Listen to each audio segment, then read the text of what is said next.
액션 let's go 저 건물을 찾으러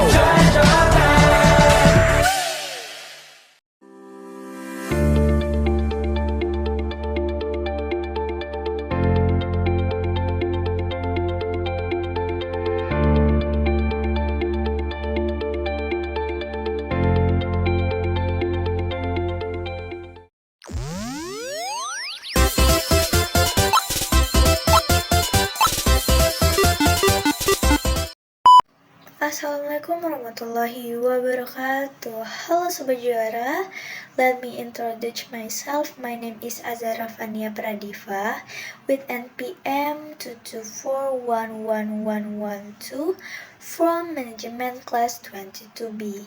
Here I will explain to you about capital structure analysis in the context of business finance. You will learn the meaning, components, roles, influencing factor, advantage and disadvantage of capital structure and its application in companies. Understanding capital structure.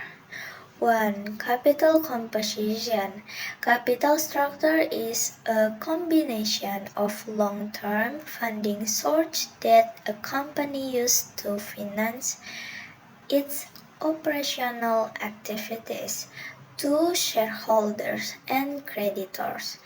Capital structure reflects the relationship between shareholders as owner and creditors as lenders. 3. Equity and debt funding.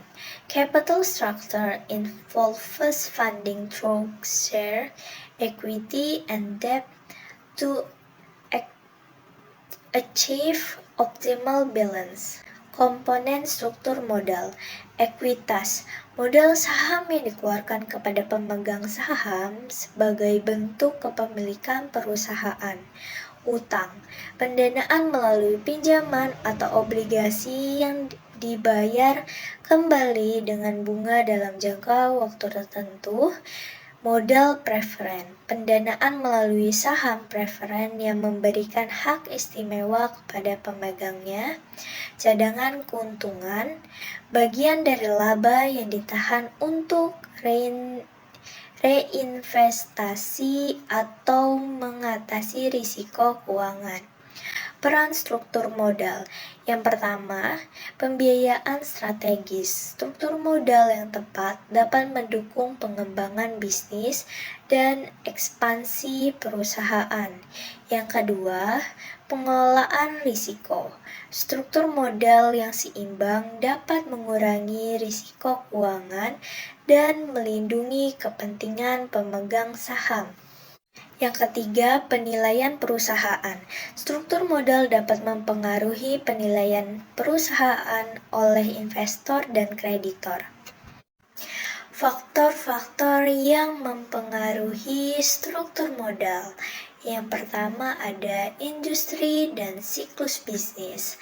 Karakteristik industri dan siklus bisnis dapat mempengaruhi preferensi terhadap ekuitas atau utang.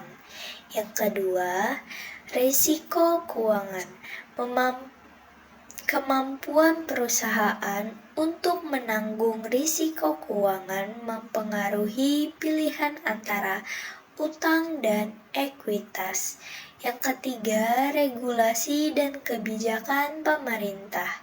Regulasi dan kebijakan pemerintah dapat mempengaruhi batasan dan insentif dalam struktur modal perusahaan. Yang keempat, kepercayaan pemegang saham.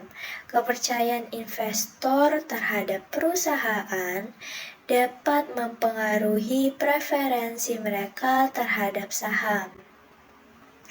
Selanjutnya, advantage and disadvantage of various capital structure.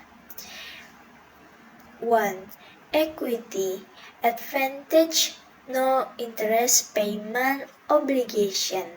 Disadvantage, shareholder have greater control. 2. Debt. Pros, Lower interest costs. Disadvantage obligation to pay interest and pay debts. Selanjutnya ada analisis struktur modal pada perusahaan. Studi kasus X.